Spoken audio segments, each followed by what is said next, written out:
situata sa vjene sasihohet me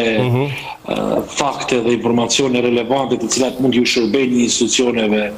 përgjithëse, pra institucionet të drejtësisë, por që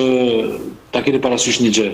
kur konfliktet ndërpersonale, familjare shtohen e kur dhuna bëhet persistente brenda familjes, ne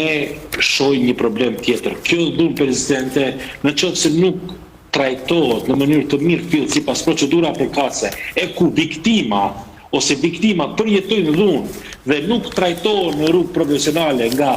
përgjegjësit kompetentët fushës së shëndetit mendor, qenet të shëndetit mendor, patjetër që gjithë familja mund ta vuajë njëkohësisht edhe shoqëria mund të ngojë nga këto probleme. Ju e dini shumë mirë, jeni gazetarë, nuk doni vazhdimisht. Kur nuk respektohen procedurat, kur stigmatizohet raportimi, kur refuzohen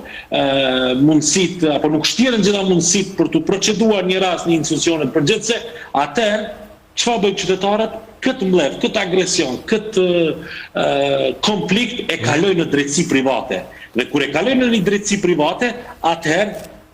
ju e dini që eskalon tërësisht situata. E pastaj pasojat janë të shumbishta, vrasje, dhunë, keq trajtime, abuzime, e shumë fenomene tjera që mund ta sfidojnë institucionin, mund ta sfidojnë shtetin dhe shoqërinë, si kundër pastaj ne mund të mbasim një pasiguri emocionale, në mbemi nga pasiguri emocionale, nga ankthi kolektivi i shoqërisë, pastaj e shohim situatën e politikës e cila është krejtësisht pasive, duket sikur po jetojmë një kompeticion garues në futboll, gati zgjedhje çdo ditë, vetëm sa nuk janë ndarë në grupe partit politike për të garuar në çerek finale, gjysmë finale, po e them kështu me humor sarkazmik, a kuptoni? Pra, kjo politik